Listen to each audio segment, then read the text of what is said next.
Hey there folks, I'm Mark in affiliation with Spectrum Pulse, and it's Billboard Breakdown.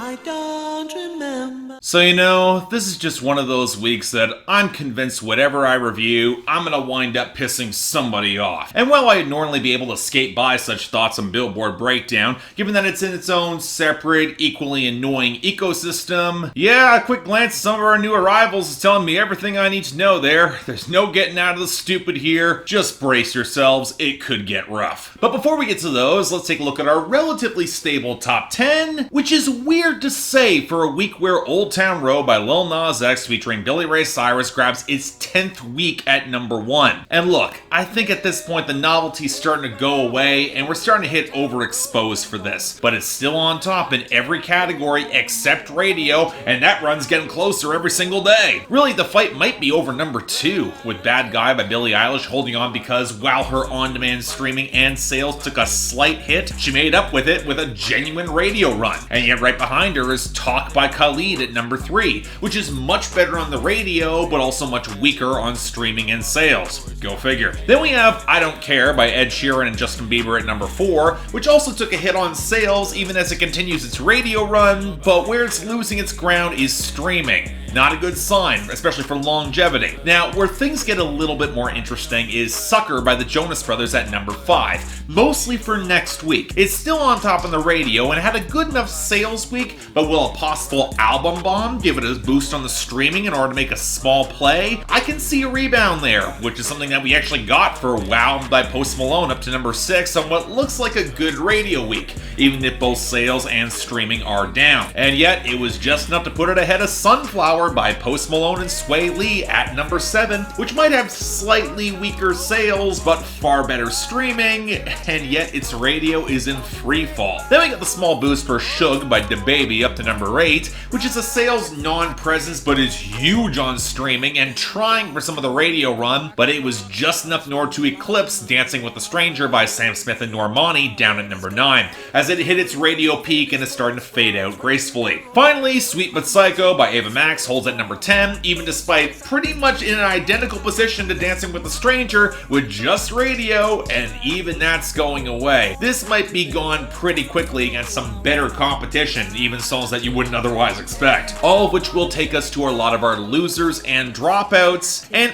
I can see how this might seem a little bit bigger than it actually is, especially in the latter category. For one, both A Lot by 21 Savage featuring J. Cole and Thotiana by Blueface, they're both gone, having secured their year-end spots, and they took with them Mixed Personalities by YNW Melly featuring Kanye West, along with Who Do You Love by the Chainsmokers featuring 5 Seconds of Summer. Now, don't celebrate too much with that last one. The Chainsmokers, they got another re-entry here, but all those songs seem to have a moment in 2019 in a way that many didn't, especially when you look at some of our losers in comparison, because nobody's going to care all that much that Eyes on You by Chase Rice took a hit to 65, or that You Say by DJ Khaled featuring Meek Mill, J Balvin, Jeremiah, and Lil Baby went to 84, or that Night Shift by John Party fell to 100. But for our losers, it was a particularly bad week for Logic, with ISIS with Joyner Lucas sliding off the debut to 79, and Homicide with Eminem falling to 85. And of our other debut losers, we also got Easier by 5 Seconds of Summer Tank at 63, and Cross Me by Ed Sheeran featuring Chance the Rapper and P&B Rock fall to 46. Although, don't expect this to fall that hard, the radio is already on board in a big way. But outside of those, all we really have is a steady loss for Racks on the Middle by the late Nipsey Hussle featuring Roddy Ricch and Hit Boy at 95. And frankly, I'm a little bit surprised it hasn't fallen off the charts sooner. And given that we've got no returning entries this week, we only have a couple of gains here, most of which are in country moving in for the summer. Luke Bryan got his mild boost for Knockin' Boots up to 64, and Brett Eldridge saw some continued success with Love Someone pushing up to 57. Shame that he had to pull up Someone You Love by Louis Capaldi, which saw a gate to 58, but it happens. I don't exactly correlate the two going up together. Outside of that, Look What God Gave Her by Thomas Rhett went up to 32 off the album boost, and note that I'm not going to call that country. And Girls Need Love by Summer Walker and Drake went to 66, presumably because the Hot 100 didn't have enough Drake in prominent positions. Go figure. But anyway, where things actually get a little bit more interesting, or again, even somewhat controversial, they come in our new arrivals. Starting off with number 99, Trampoline by SHAED. Jumping on a trampoline. You know, it feels like it's been a while since I've really seen that there's a relatively unknown indie pop group breaking through in the Hot 100. But it looks like we actually got one here with the creatively misspelled SHAED and the big single off their EP from last year. And look, I hate to be the pessimist here, but hearing that this group toured with Marion Hill kind of gave me the impression that we were going to deal with a pretty tasteful, pretty restrained song that never quite rose to its potential. And that's also kind of what we got. Spare burbling mix with some more textured percussion, some husky vocals, some faint melodies that even wind up with a whistle on the bridge, hints of some pitch shifting. Look, again, I don't want to be a killjoy, but it's not like the indie scene isn't saturated with artists with this exact same sound and has been for some time. I do kind of like the lyrical conceit though, embracing the pit of the stomach weightless feeling that comes with bouncing on a trampoline at the very apex that's similar to falling through a dream or a nightmare. That can be a revelatory feeling just to embrace it all. But I'm left also feeling that this mix is missing the opportunity to really ratchet up that tension and go all the way there. Just feels a little bit too slight and restrained. As it is, it's harmless. I wouldn't mind seeing more songs like this in pop, but I'm not really wowed here either. It's okay. Check it out if you're curious. Number 97, Raised on Country by Chris Young. 'Cause if you know me, I was raised on country. Okay, new album cycle for Chris Young. We got a lead-off single that I'm praying isn't tepid, overproduced, or boring. And you know what, props to him. The only issue that we're really dealing with is production. And even then, he managed to sidestep most of the issue by locking his percussion line to the acoustic strums to disguise how programmed it is, until you realize that someone conveniently forgot to include a heavier bass line on this song, which leaves the weird feeling that that meteor electric guitar is kind of missing its low-end foundation. And this is just one of those decisions that baffles me. Given the richer timbre of Chris Young's voice, why would you not want to add some thicker, roiling groove and swagger to this sort of song? It's just a complete misstep for this sort of swampier tone. You'd think it'd be automatic. And the higher backing vocals, they don't help either. And as for the content, look, I'm not against name drops to neo-traditional country when this is actually trying to play more towards some of those tones. It's not Florida Georgia Line, but I can't be the only one who's starting to think that a lot of this is industry posturing, telling us what is country with some cute references rather than actually doing it and embodying it. Don't get me wrong, this is a step in the right direction. It's a better lead-off single than I expected, but the missteps here, they are there and they are concerning, so we'll see how it translates. Number 94, Under Enemy Arms by Trippie Redd. How that's an enemy arms. How that's an enemy arms. So I'll admit the persistent fandom behind Trippie Redd does kind of mystify me a bit, because if you're just going off his content and his sound, he's outlasted a lot of his peers with sounds and a style that isn't that far removed from them. Maybe a little bit more melodic, and he tries a little bit harder in his music videos and presentation, but I've yet to be really impressed by what he's put together. So I will say I was a little bit surprised when Trippie Redd threw in a background of garish horns, dramatic strings, incredibly crisp drums, and touches of chipmunk vocals to back up his muted auto-tune trap flow. It certainly is distinctive, and while a lot of the tones don't really work for me, especially the chipmunk vocals, I can respect this attempt at color and more bombast, but then that circles back to how Trippie Redd himself just isn't that much of a gripping personality. Sure, there's more focus here on how he's just gonna kill you, even if the wordplay is pretty basic, but his delivery isn't really conveying the urgency or flair to match with the percussion. And if we're talking about anti-6ix9ine anthems, I don't think he's beating Snop Snitchin' by YG anytime soon. But as it is, I see the appeal, but not quite on board. That's all. Number 93, Ransom by Lil Tecca. They try to take my floor, I take their ass for ransom. Oh, look who it is, another forgettable trap MC with a fragment of a song nabbing a crypt moment of virality off of streaming that's gonna go out the window and get forgotten. And I gotta wonder why streaming playlists give these guys any airtime at all, especially because there's nothing remotely distinctive about the content. Standard cheap trap beat with a glossy splash of tinkling melody, a monotone half croon of a flow that he says that if somebody steals his flow, he will take them for ransom. Apparently unaware there's nothing all that special or unique about it to get jacked. And then content that splits the difference between cheap brand name flexing, gunplay, and lazy rhyming. Folks, I've covered dozens of songs that are just like this on the Hot 100, from folks who go on to be a thing, and then the ones that don't. And while apparently Lil Tecca has the backing of Republic right now, I don't hear this lasting. Sorry. Number 92, La La Land by Bryce Vine featuring YG. Now we at the same house party. And on the topic of names I barely expected to see, did any of you remember when Bryce Vine had a minor hit last summer with Drew Barrymore, which jacked the title of a SZA song and might have been really dumb in its obsession with household appliances and its stupid hook in a hookup song? But it was kind of an interesting type of stupid, which makes his pairing with YG actually make a lot of sense to me. But that's kind of the true here too, with Bryce Vine trying to play the pickup artist with this rich Instagram model and his Cali references and a very laconic delivery that oddly reminds me a bit of Sam Hunt. And then you have YG show up for a remarkably pragmatic verse. She just broke up with her dude, they're both throwing money at strippers, let's just screw and not exchange contacts. And when you pair with some of the thick booming synths off that guitar loop, which does a pretty decent switch into a tighter progression for YG's verse, well, okay, there's a little bit of whiplash, the transition doesn't quite work, but I argue it's close. And look, the references are still really goofy, kind of overplayed, and Bryce Vine is still nowhere close to being as cool as he's trying to be and asking this girl to waste time with him. But I do see kind of the appeal, and this is alright. Check it out. Number 91, Shut Up About Politics by John Rich featuring The Five. About politics. And here's where this episode of Billboard Breakdown winds up getting political, and I wind up pissing off the audience who really hates whenever I call this shit out.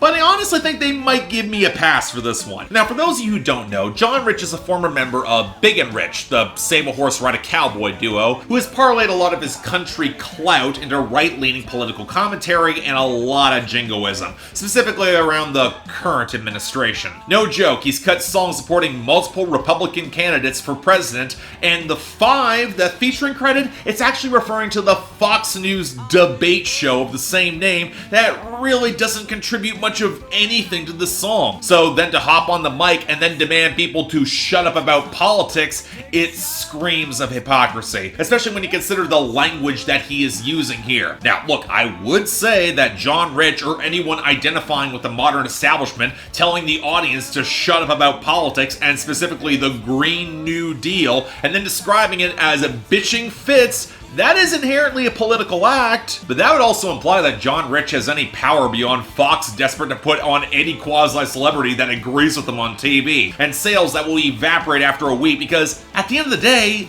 it's not a good song. From a production standpoint, like most modern Big and Rich songs, it's produced with no organic flavor or power. It's so heavily reliant on a really basic hook that increasingly sounds desperate and limp by the third repetition. There's not a lot of power there, and it runs out of gas just past the 2-minute mark. So yeah, of course, it's jingoistic junk, but it's trying to spur controversy or a reaction for the limpest possible troll, and I can't even imagine the target audience listening to this for long. So yeah, John Rich, might be a good time to take your own advice before you embarrass yourself any further, because this is really terrible. Next up, number 70, The Search by NF. Talking down to me, I'ma have to crack your nose for cracking jokes. I'm looking for the map to hope. You see that? I remember getting some surprise backlash when I put Let You Down on my dishonourable mentions of the worst hits of 2018. But truth be told, that song has only soured on me with every single listen, and I was actively dreading listening to this here as the lead-off single for his next album. One extended verse, no hook.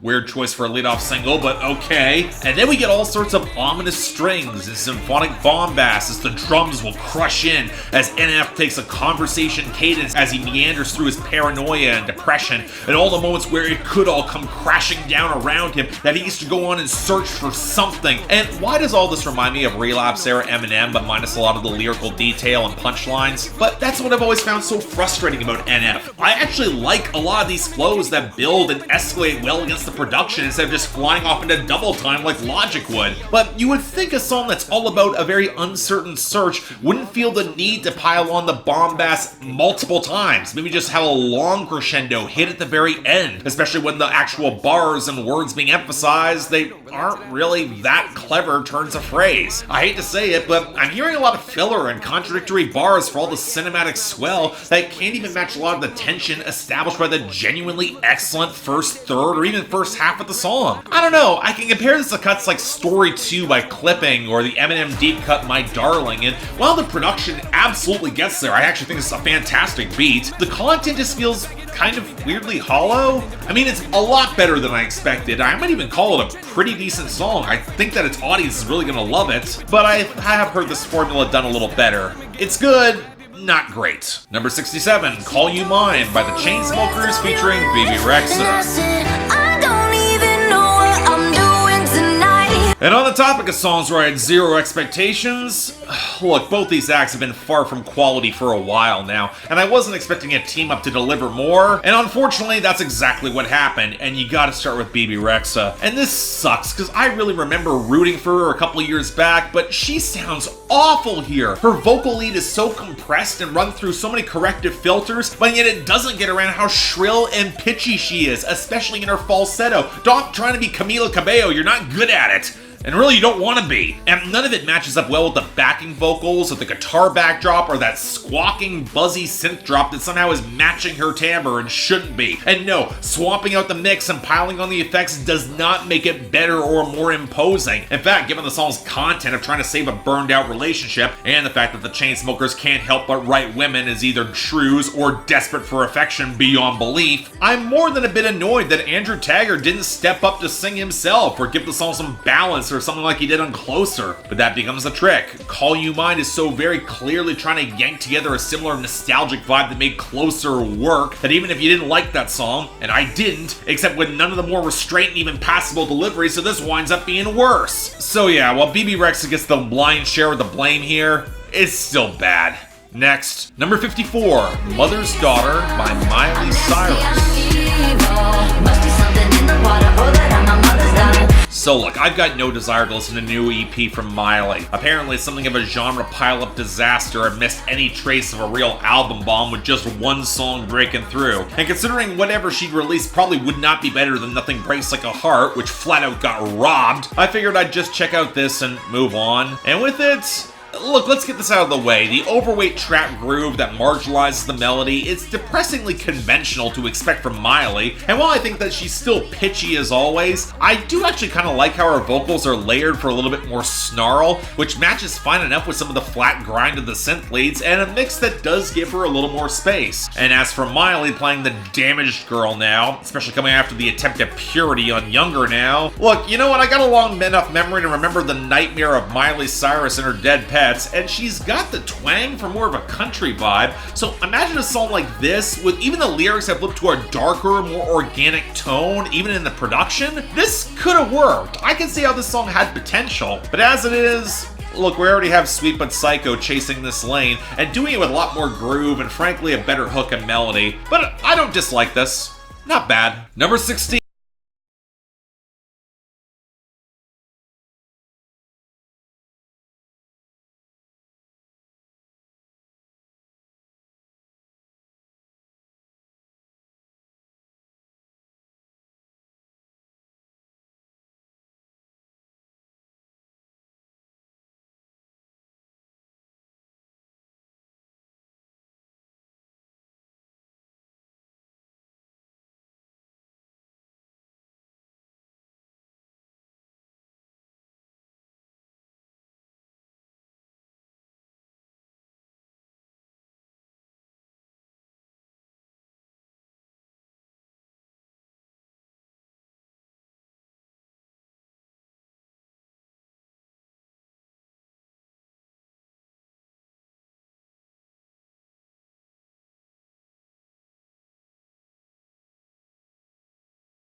it's good stuff. Check this out. And finally, number 15, Never Really Over by Katy Perry. Guess it's never really over.